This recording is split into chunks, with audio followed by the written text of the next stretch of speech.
Bonjour à tous et à toutes, je m'appelle Marine Aurin et je suis professeure de français et de culture française à l'université de Reading en Angleterre. Et aujourd'hui, ensemble, on va parler du film La haine de Mathieu Kassovitz. C'est parti!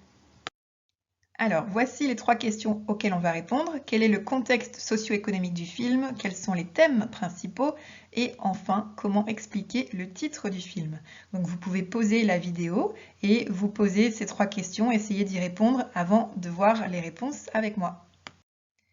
Avant qu'on parle du contexte socio-économique du film, je vais vous demander de répondre à ces deux questions. Premièrement, à votre avis, en quelle année le film est-il sorti? 1985, 1995 ou 2005? Qu'est-ce que vous pensez? Alors, la réponse, c'est 1995. Le réalisateur Mathieu Kassovitz était jeune, il avait 28 ans. Et 1995, c'est l'année où Jacques Chirac est devenu président de la République, et on va en parler dans une minute. Ensuite, deuxième question, à votre avis, à partir de quelle année a été construite la cité de la Noé à Chanteloup-les-Vignes, dans laquelle le film a été tourné? 1946, 1956 ou 1966? Alors, la réponse, elle a été construite en 1966. Les banlieues en France ont été construites entre 1950 et 1973 pendant une période qu'on appelle les 30 Glorieuses et dont on va parler maintenant. Donc, on a dit que le film est sorti en 1995, mais il est important de comprendre que la cité de la Noé a été construite, comme beaucoup d'autres banlieues, pendant les 30 Glorieuses. C'est la période de prospérité économique qui a eu lieu après la Deuxième Guerre mondiale, quand les ménages français, les familles françaises s'équipaient en machines à laver, en frigo, en four, etc. Le pouvoir d'achat était élevé et le taux de chômage était très bas. Le taux de natalité était très haut. C'est ce qu'on a appelé le baby boom, hein, comme en anglais. Et donc, après la Deuxième Guerre mondiale, il faut reconstruire la France. Il faut de la main-d'œuvre dans les usines. Alors, il y a une vague d'immigration venant des anciennes colonies. Et donc, la France lance un programme massif de construction pour donner un logement à toutes ces personnes. Mais ces constructions, les banlieues, ne sont pas le meilleur héritage des 30 Glorieuses. Il faut l'admettre, c'est plutôt un échec d'urbanisme qui a engendré une ségrégation sociale. Les banlieues sont mal connectées aux grandes villes. Les appartements sont petits, sont mal insonorisés. Les ascenseurs tombent souvent en panne et ne sont pas réparés. Et pour les enfants, c'est pas idéal non plus. Il y a peu de parcs, peu de verdure, mais beaucoup de béton. Et dans les années 70 et 80, on cherche des solutions pour améliorer ces logements. Certaines tours sont démolies, mais après les 30 Glorieuses, ces banlieues sont confrontées au chômage et il y a en parallèle une montée de l'extrême droite avec le Front National. Et d'ailleurs, le Front National fait passer les immigrés pour des boucs émissaires en les accusant de prendre le travail des Français. Et donc, c'est dans ce contexte tendu que les émeutes dans les banlieues se multiplient pour protester contre le chômage, contre les logements vétustes, les bavures policières, les tensions raciales. Et Chanteloup-les-Vignes est surnommé Chicago en Yvelines par les médias, tellement il y a d'affrontements entre les gangs et avec la police. Et donc c'est ce qui a inspiré Mathieu Kassovitz. Et alors, pour l'élection présidentielle de 1995, Jacques Chirac, le candidat de la droite,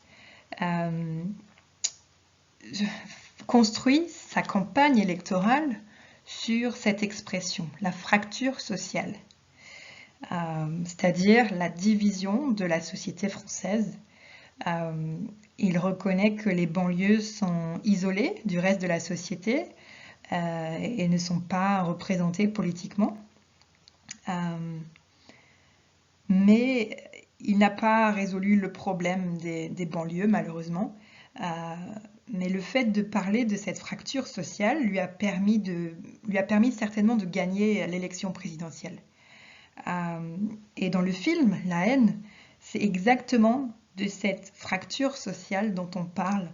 Le film repose sur l'opposition entre le centre et la périphérie, la grande ville et sa banlieue. Mais sur une note plus positive, je voudrais aussi dire que La haine, c'est l'histoire d'un trio black, blanc, beurre. C'est une expression qu'on verra beaucoup dans les médias 3 ans plus tard, en 1998, avec la victoire de l'équipe de France pendant la Coupe du monde de football. Une équipe de footballeurs qui était, comme les banlieues, multiculturelle. Donc voilà, c'est aussi ça, le contexte du film La haine, c'est la consécration d'une icône française, Zinedine Zidane. C'est le joueur que vous voyez au centre de la photo ici, qui est né à Marseille de parents algériens et qui a grandi dans la banlieue nord de Marseille, à la Castellane. Une autre cité qui a été construite à la fin des années 60 et début des années 70. Alors, on a parlé du contexte du film et maintenant on en vient à notre deuxième question. Quels sont les thèmes principaux du film? Avant d'y répondre, je vais vous demander d'observer ces thèmes et de me dire si oui ou non on en parle dans le film.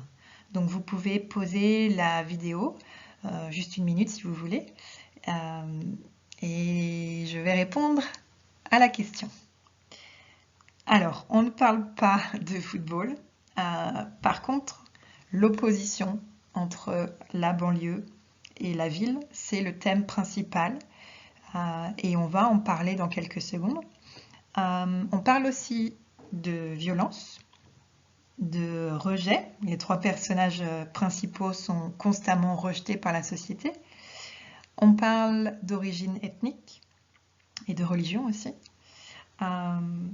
On ne parle pas de féminité. Les femmes ont des rôles secondaires, comme dans beaucoup de films sur la banlieue, même s'il y a quelques exceptions, comme le film Bande de filles, ou Girlhood en anglais, ce qui signifie que la masculinité est un des thèmes dont on parle, ainsi que l'immobilité, aussi bien physique que sociale, et on va expliquer tout ça maintenant. Alors, on va répondre à la question plus en détail. Le film est construit sur l'opposition entre la banlieue et la ville. En effet, les 45 premières minutes se passent dans la cité de la Noé et les 45 dernières minutes dans le centre de Paris, avec un retour à la cité de la Noé juste à la fin. Cette opposition est également visible à travers différentes techniques. La banlieue est filmée de jour, alors que Paris est filmé de nuit. Dans la banlieue, les acteurs sont filmés en utilisant ce qu'on appelle des travelling ou tracking shots en anglais. Donc on a l'impression de marcher à côté d'eux, comme sur l'image en bas à gauche. On est immergé dans la banlieue. Et il y a aussi beaucoup de plans larges, wide shots en anglais, dans la banlieue, comme sur la photo en haut à gauche, pour bien montrer ces immenses blocs de béton et les personnages tout petits au pied de ces immeubles, pour vraiment prendre conscience de cette architecture brutaliste des banlieues. Et puis à Paris, au contraire, la caméra est beaucoup plus statique. On ne bouge plus avec les personnages comme sur l'image en bas à droite, pour bien souligner cet isolement, ce rejet auquel les trois personnages font face. Et puis beaucoup de scènes sont filmées de très près, comme sur l'image en haut à droite.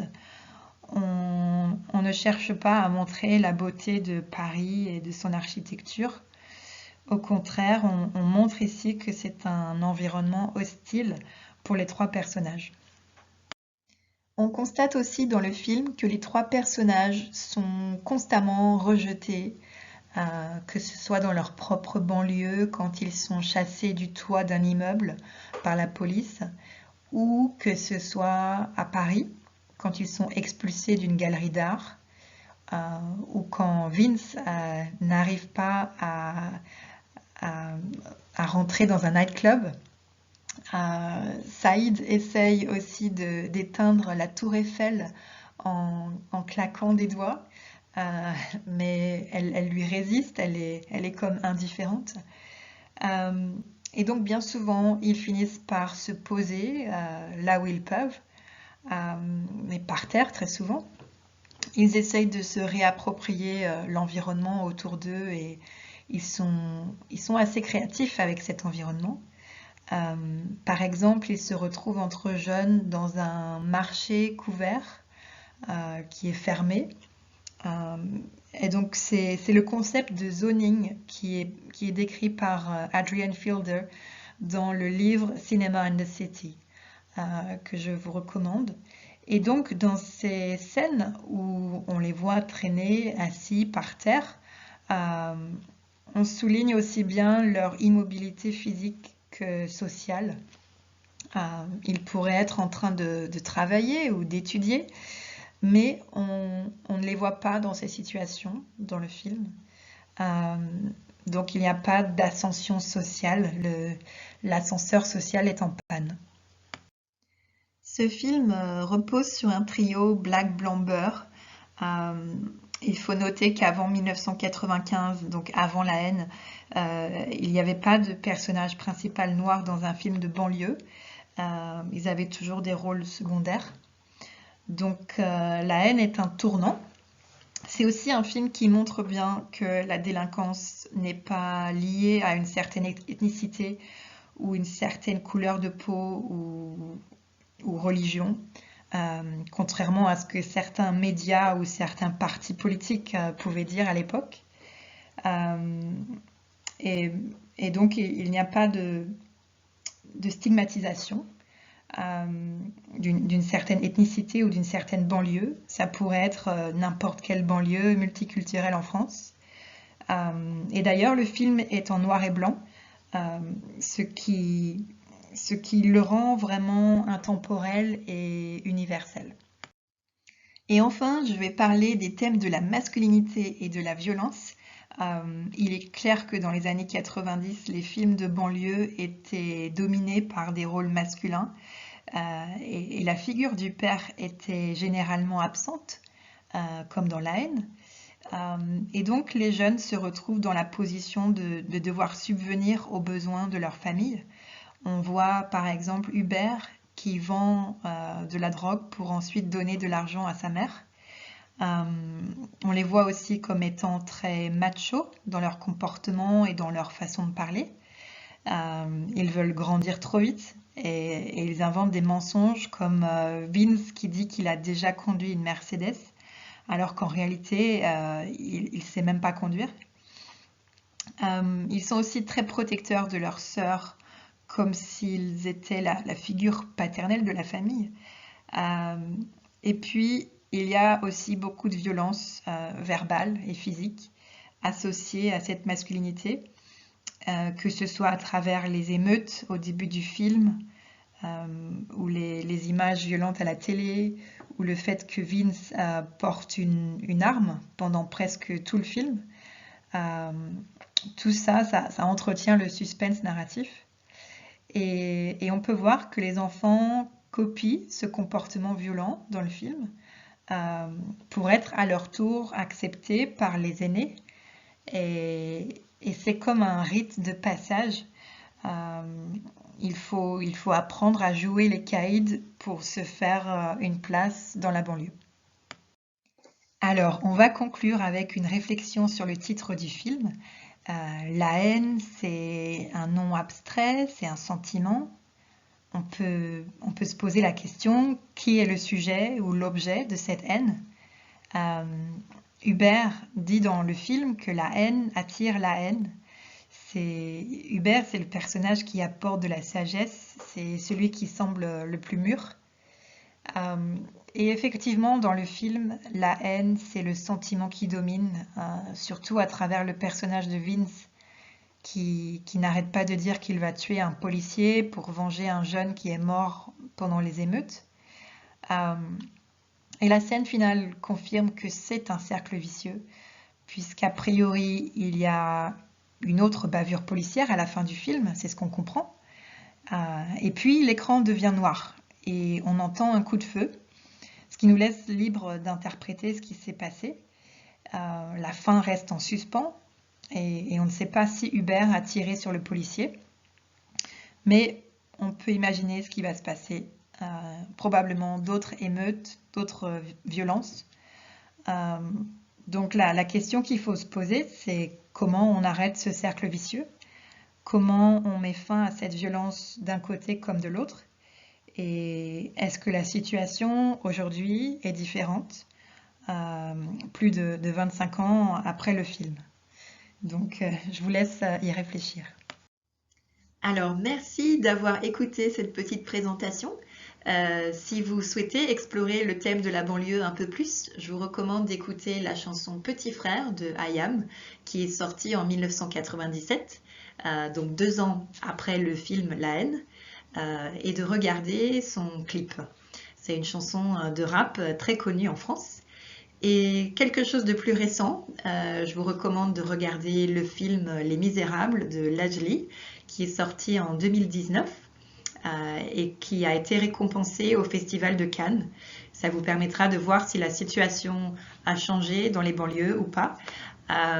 Et puis, vous trouverez à la fin de cette vidéo une petite bibliographie des sources que j'ai utilisées pour cette présentation. Voilà, merci encore!